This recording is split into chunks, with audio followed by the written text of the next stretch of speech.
अथ श्रीनृसिंहकवचम्। नृसिंहकवचम् वक्ष्ये प्रह्लादेनोदितम् पुरा। सर्वरक्षाकरम् पुण्यम् सर्वोपद्रवनाशनम् सर्वसम्पत्करम् चैव स्वर्गमोक्षप्रदायकम्। ध्यात्वा नृसिंहम् देवेशम् हेमसिंहासनस्थितम् निवृतास्यम् त्रिनयनम् शरदिन्दुसमप्रभम् लक्ष्म्यालिङ्गितवामाङ्गम् विभूतिभिरुपाश्रितम् चतुर्भुजम् कोमलाङ्गम् स्वर्णकुण्डलशोभितम् उरोजशोभितोरस्कम् रत्नकेयूरमुद्रितम् तप्तकाञ्चनसङ्काशम् पीतनिर्मलवाससम् इन्द्रादिसुरमौलिस्थस्फुरन्माणिक्यदीप्तिभिः विराजितपदद्वन्द्वम् शङ्खचक्रादिहेतिभिः गरुत्मता च विनया स्तूयमानम् मुदान्वितम् स्वहृत्कमलसंहासम् कृत्वा तु कवचम् पठेत् नृसिंहो मे शिरः पातु लोकरक्षात्मसम्भवः सर्वगोपिस्तम्भवासः फालम् मे रक्षतु ध्वनेः नृसिंहो मे दृशौ पातु सोमसूर्याग्निलोचनः स्मृते मे पातु नृहरिर्मुनिवर्यस्तुतिप्रियः नासाम् मे सिंहनासस्तु मुखम् लक्ष्मीमुखप्रियः सर्वविद्याधिपः पातु नृसिंहो रसनान्मम वक्त्रम् पात्विन्दुवदनः सदा प्रह्लादवन्दितः नृसिंहः पातु मे कण्ठम् स्कन्दौ भूभरणान्तकृत दिव्यास्त्रशोभितभुजौ नृसिंहः पातु मे भुजौ करो मे देववरदो नृसिंहः पातु सर्वतः हृदयम् योगिसाध्यश्च निवासम् पातु मे हरिः मध्यम् पातु हिरण्याक्ष वक्षः कुक्षिविदारणः नाभिम् मे पातु नृहरिस्वनाभिब्रह्म संस्तुतः ब्रह्माण्डकोटयः कट्याम् यस्यासौ पातु मे कटिम् गुह्यम् मे पातु गुह्यानाम् मन्त्राणाम् गुह्यरूपधृक् ऊरो मनोभवः पातु जानुनी नररूपधृक् जङ्घे पातु धराभार हर्ता योऽसौ नृकेसरी सुरराजप्रदः पातु पादौ मे नृहरीश्वरः सहस्रशीर्षा पुरुषः पातु मे सर्वशस्तनुम् महोग्रः पूर्वतः पातु महावीराग्रजोऽग्नितः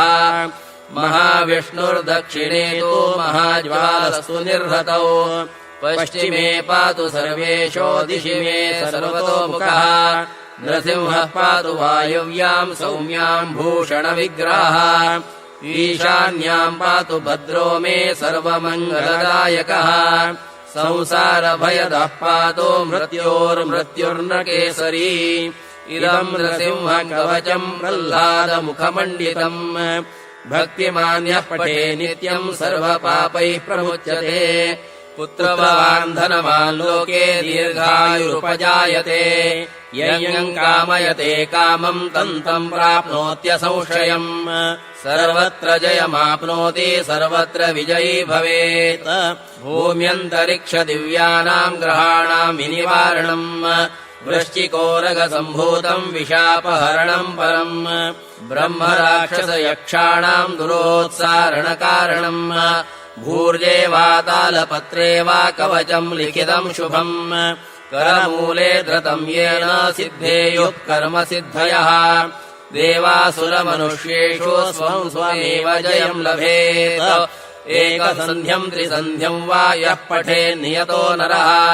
सर्वमङ्गलमाङ्गल्यम् भुक्तिमुक्तिम् च विन्दति 30,000 पाठाच्छुद्धात्मभिरनृभिः कवचस्यास्य मन्त्रस्य मन्त्रसिद्धिः प्रजायते अनेन मन्त्रराजेन कृत्वा भस्माभिमन्त्रणम् तिलकम् बिभ्रयाद्यस्तो तस्य ग्रहभयम् हरेत् त्रिवारम् जपमानस्तु दत्तम् वार्यभिमन्त्र्य च प्राशयेद्यम् नरम् मन्त्रम् नृसिंहध्यानमाचरेत् तस्य रोगाः प्रणश्यन्ति ये च स्युः कुक्षिसम्भवाः किमत्र बहुनोक्तेन नृसिंहः सदृशो भवेत् मनसा चिन्तितम् यत्तो सतच्चाप्नोत्यसंशयम् गर्जन्तम् गर्जयन्तम् निजभुजपटलम् स्फोटयन्तम् हरन्तम् दीप्यन्तम् तापयन्तम् दिवि भुवि निजम् क्षेपयन्तम् रसन्तम् क्रन्दन्तम् रोषयन्तम् दिशि दिशि सततम् संहरन्तम् हरन्तम् वीक्षन्तम् घूर्णयन्तम् करनिकरशतैर्दिव्यसिंहम् नमामि माता नृसिंहश्च पिता नृसिंहो भ्राता नृसिंहश्च सखा नृसिंहः विद्या नृसिंहो द्रविणम् नृसिंहः स्वामी नृसिंहः सकलम् नृसिंहः इदो नृसिंहः परतो नृसिंहः यतो यतो यामि ततो नृसिंहः नृसिंहदेवादपरम् न किञ्चित् तस्मा नृसिंहम् शरणम् प्रपद्ये भर्जनम् भवबीजानाम् अर्जनम् सुखसम्पदाम् त्रासनम् यमदूतानाम् नृहरेर्नाम गर्जनम् इति नृसिंहकवचम्।